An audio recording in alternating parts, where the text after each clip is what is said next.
네, 반갑습니다. 자, 저번 시간에 이어가지고 이번 시간은 일선 지락전류 문제풀이를 할 텐데, 태분항 등가 회로를 사용해서 문제를 푸는 방식을 설명을 드리도록 하겠습니다. 저번 시간에 이걸로 문제를 풀었었죠. 얘가 결과가 식을 변형하면 태분항 등가 회로랑 동일하다고 하셨는데 왜 굳이 태분항 등가 회로에 대해서 한 번 더 학습을 하는지 궁금합니다 라고 물어보실 수도 있어요. 저번 시간에 한 내용 중에서 이 친구는 고장이 발생을 하고 어느 정도 시간이 지난 뒤에 회로라고 말씀을 드렸습니다. 그래서 요 식을 변형을 하면은 결과가 태분항 등가 회로랑 동일하게 된다라고 하는 것이고요. 사실 태분항 등가 회로의 기본적인 원리는 바로 이겁니다. 일선 지락 고장에서 태분항 등가 회로를 사용한다라고 하는 것은 고장 전 전압 요거 있죠. 그리고 고장 후의 전압 요 친구 있죠.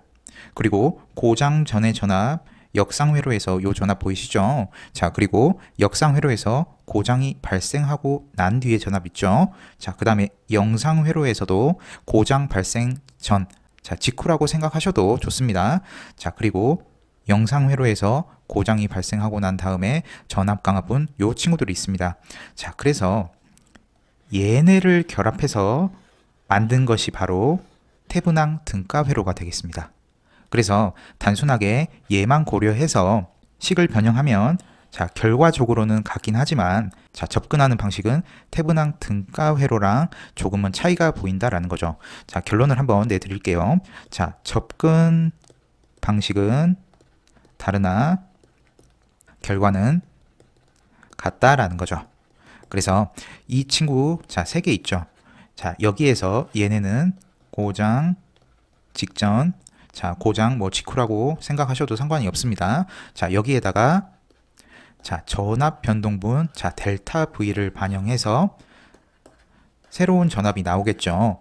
얘가 V1이 되고요. 이 친구가 V2가 되고 얘가 V0가 되는 겁니다. 그리고 한 가지 더 중요한 사실, 태분항 등가 회로를 사용할 때 전원은 모두 쇼트를 시킨다라는 거 잘 아시죠?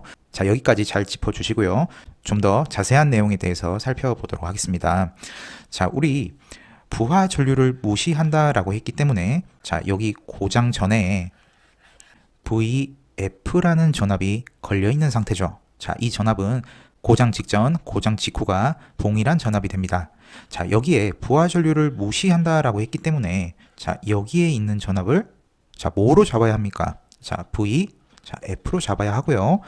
여기 사이에 걸리는 전압도 Vf로 잡아야 해요. 따라서 EG2', EM1 2', EM2 2'은 뭐랑 같다? VF랑 같게 돼요. 여기까지 설정을 해 주시고요. 그런데 사실상 태분항 등가 회로에서는 부하 전류를 무시하기 때문에 그렇죠.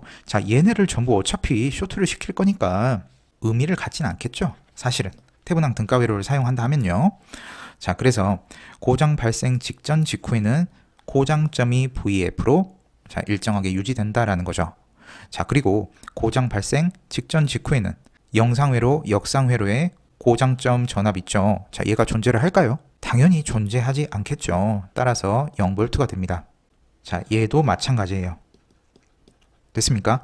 그래서 부하 전류를 무시하는 경우 이런 식으로 정상, 역상, 영상 회로를 작성할 수 있게 돼요. 그 다음에 부하 전류를 고려하는 경우에 대해서 살펴보도록 하겠습니다. 부하 전류를 고려한다고 해도 VF는 동일해요. 허나 요 친구들 있죠. 얘네를 따로 계산을 해 주셔야 한다라는 거 잘 알아두십시오. 따라서 부하 전류를 고려를 하기 때문에 EG 2'은 J, I, 요 친구들 있죠. X, 토탈 값을 곱해주고 여기에 VF를 더해주면 요 친구가 나오게 되는 거죠. I는 여기에 흐르는 친구를 의미합니다. 그래서 같은 방식으로 얘네들도 구해주시면 돼요. 다만 요 친구는 발전기고 요 친구는 전동기이기 때문에 플러스 마이너스 부호 붙이는 것은 여러분들께서 주의하셔야 합니다. 그런데 부하 전류를 고려한다 손 쳐도 어차피 이 친구들은 쇼트돼서 날려버릴 거죠. 그래서 크게 중요하진 않습니다. 자, 역상 영상회로도 한번 살펴보도록 할게요. 자, 역상 영상회로는 부하가 평형이기 때문에 고장 직전 직후에 흐르는 전류가 있을까요? 자, 없겠죠. 자, 따라서 0V를 그대로 유지를 하게 되는 거고요. 자, 전류는 흐르지 않습니다. 자, 여기도 마찬가지예요. 0V가 돼요. 그래서 고장 발생 직전 직후의 정상, 역상, 영상 회로를 설정을 해봤어요. 자, 그럼 고장이 발생하고 난 다음에 어떻게 상황이 전개가 되는지 한번 살펴보도록 하겠습니다. 부하 전류를 무시하는 경우에 자, 여기가 VF죠. 자, 이 친구도 VF가 됩니다. 자, 여기에 걸리는 전압도 VF가 되겠죠. 자, 허나 태분항 등가 회로를 만들어 주려면 어차피 이 친구들 다 쇼트 시켜서 없애버리죠. 그래서 뭐 이렇게 잡든 뭐로 하든 전압 잡는 것은 뭐 중요하긴 하지만 큰 의미가 없다라는 사실 여러분들 잘 체크해 주십시오. 자, 그래서 태분항 등가 회로를 구하려면 자, 고장이 발생을 했기 때문에 자, 지락 전류가 흐르게 됩니다. 자, 지락 전류는 자, 정상, 역상, 영상 회로로 구성된 성분을 의미하죠. 자, 따라서 I1 자, 요 친구가 정상 회로에 흐르게 됩니다. 자, 정상 회로에 고장 발생 후 I1이 흐르기 때문에 전압 변동분이라는 것이 생깁니다. 따라서 고장점 VF는 마이너스 I1Z1에 의해서 자, 고장 발생 후 전압인 자, V1을 새롭게 정의하게 된다라는 거죠. 따라서 고장 발생점 VF를 자, 전압원으로 두고요. 자, 요 친구를 전부 쇼트 시켜버립니다. 자, 얘가 요 친구로 오게 되고요. 여기 단자에서 바라봤을 때 등가 임피던스는 요 친구 두 개를 병렬 합성한 것을 ZB라고 하겠습니다. 그러면 ZA랑 ZB는 병렬이죠. 자, 얘네를 계산했더니 J 0.16이 나온다라는 거예요. 자, 따라서 여기에는 현재 I1이 흐르는 거죠. 자, 그래서 VF에다가 마이너스 I1 Z1이죠. 자, Z1을 곱한 값을 뺐더니 자, 이게 바로 뭐다? 자, V1이 된다라는 거예요. 자, 그 다음에 같은 정상 회로지만 자, 부하 전류를 고려하는 경우에 대해서 한번 살펴보도록 하겠습니다. 자, 부하 전류를 고려한다고 해도 어차피 얘네는 전부 날려버릴 거죠. 자, 따라서 구하는 방식은 똑같아요. 자, 고장점 전압은 VF로 일정하고요. 자, 요 친구가 전압원으로 들어가고 자, 여기 단자에서 자, 등가 임피던스를 구했을 때 J 0.16 PU 값은 그대로 나오게 되는 거고요. 자, 따라서 VF에다가 마이너스 I1 Z1을 했더니 V1이 나온다라는 겁니다. 자, 어떻습니까? 태분항 등가 회로를 활용을 할 때 부하 전류 자체를 무시하기 때문에 여기에 있는 정상 회로 등가 회로나 자, 아까 전에 봤던 등가 회로나 차이가 없죠. 자, 그 다음 역상 회로 한번 살펴보도록 할게요. 부하 전류를 무시하는 경우가 있습니다. 자, 고장 발생 후에요. 이 친구는 고장 발생 직전 직후에 자, 0V였죠. 자, 그런데 고장이 발생하고 난 다음에 I2가 흐르는 거죠. 그래서 여기에 있는 전압이 자, 여기 0V로 들어가게 되는 거고요. 자, 고장 발생 후에 I2가 흐르기 때문에 제로 마이너스 I2 Z2가 돼서 이게 바로 V2를 구성하게 됩니다. 자, 그리고 부하 전류를 고려하는 경우에도 당연히 자, 0에서 I2가 흐르기 때문에 이렇게 되는 거죠. 자, 영상 회로도 마찬가지예요. 자, 영상 회로는 고장점에서 전류가 이런 식으로 흐르죠. 자, 따라서 여기에서 바라봤을 때 등가 임피던스는 자, 얘만 고려를 하면 되는 거죠. 자, 얘가 바로 여기에 오는 거고요. 자, 고장 발생 직전 직후에 고장점 전압은 0V이기 때문에 자, 0-I0Z0를 했더니 자, V0가 나오는 겁니다. 자, 부하 전류를 고려하는 경우도 마찬가지예요. 자, 0에서 마이너스 I1 Z1을 뺐더니 V0가 되는 거죠. 자, 여기에서 일선 지락 전류 A상이 고장이 났기 때문에 V0, V1, V2의 값은 제로죠. VA니까요. 맞습니까? 자, 그래서 여기에서 구했던 보라색 박스들을 조합하면 뭐가 된다? 저번 시간에 살펴봤던 요 친구들이 된다라는 겁니다. 자, 그래서 자, 3-1 있죠? 자, 요 친구는 고장 직전 직후 상태이며 자, 고장점의 전압은 자, 정상 성분이 VF, 자, 역상, 영상 성분은 각각 0V, 0V가 된다라는 거죠. 고장이 발생하고 난 다음에 고장점의 전압이 변동을 하게 되는데, 자, 변동부는 자, 델타 V가 되고요. 자, 각각 이러한 친구들을 갖게 되는 거죠. 자, 따라서 고장 발생 후 고장점 전압의 정상, 역상, 영상 성분은 자, 이런 식으로 구성이 됩니다. 따라서 부하 전류를 무시하는 경우 4-1번, 자, 5-1번, 자, 6-1번의 보라색 박스의 회로를 조합한 것은 자, 이를 반영한 회로가 됩니다. 자, 3-2번 있죠. 부하 전류를 고려하는 경우가 되겠습니다. 자, 이때도 고장 발생 직전 직후 상태에 자, 요 친구들의 정상, 역상, 영상 성분은 자, VF00V가 돼요. 자, 그다음 고장이 발생하고 난 다음에 고장점의 전압이 변동을 하겠죠. 자, 마찬가지로 요 친구들을 갖게 됩니다. 자, 동일합니다. 그리고 고장 발생 후 고장점 전압의 정상, 역상, 영상 성분은 자, 요 친구가 되죠. 자, 동일해요.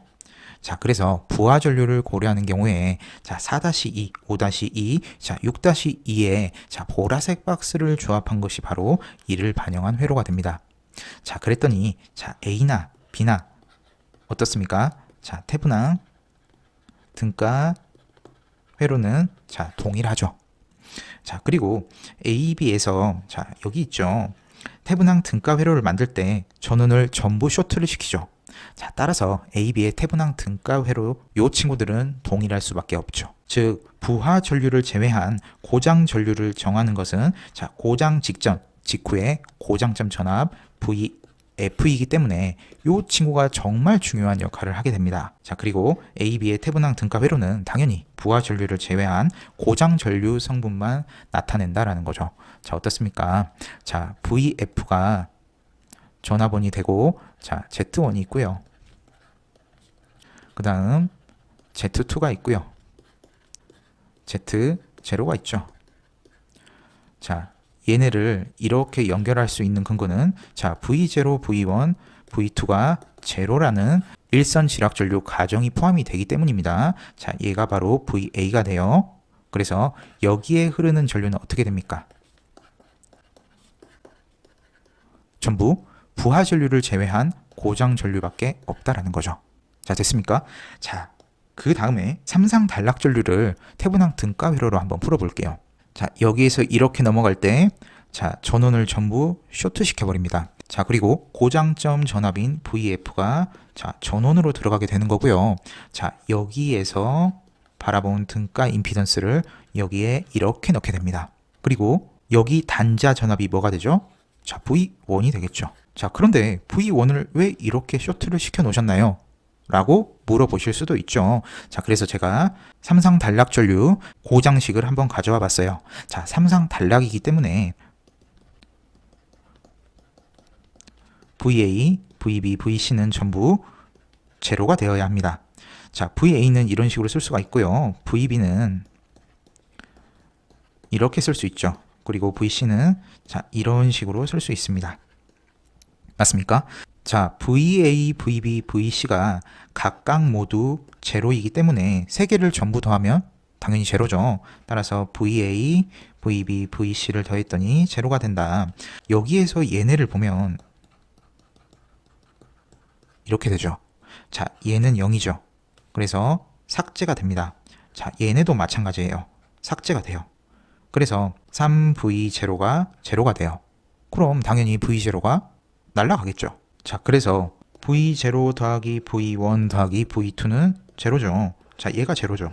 없는 거죠. 따라서 V1은 마이너스 V2가 돼요. 자, V1에다가 마이너스 V2를 넣어볼게요. 자, 그러면 마이너스 A제곱 V2 더하기 A V2는 제로죠. 자, V2로 묶으면 자, A 마이너스 A 제곱이 됩니다. 이게 제로죠. 자, 얘는 0이 될 수 없어요. 자, 따라서 V2가 제로가 됩니다. 자, 얘도 제로고 얘도 제로기 때문에 당연히 얘도 제로죠. 그래서 V1의 값은 제로가 돼요. 자, V1의 값이 제로가 되려면 여기를 쇼트 시켜주면 됩니다. 자, 이렇게 해서 여기에 흐르는 전류를 구하면 이게 뭐가 됩니까? 자, 삼상 단락 전류가 된다라는 거죠. 단 부하 전류가 제외된 것이다 라는 겁니다. 일선 지락 전류에서는 V0, V1, 자 V2를 더했더니 제로가 되는 거고요. 조금 복잡한 할 수도 있습니다. 뭐 여러분들께서 우부와 발전기 상태에서만 일선 지락전류, 뭐 삼상 단락전류, 뭐 이선 지락전류 같은 것들을 구하기 때문에 저번 시간부터 해서 제가 지금까지 말씀드린 내용들이 조금 낯설 수도 있습니다. 자, 허나 여러분들께서 한 단계 더 나아가고 싶으시다면 요번 내용을 숙지를 해 두시면 공부하는 데 있어서 큰 도움이 될 거라 생각을 합니다. 자, 다음 시간에는 뭐를 할 거냐면 변압기, 자, 가극성에 대해서 좀 더 살펴보는 시간을 갖도록 하겠습니다. 자, 여기까지 해서 이번 시간 마무리 짓도록 할 거고요. 자, 부족한 강의 시청해 주셔서 감사합니다.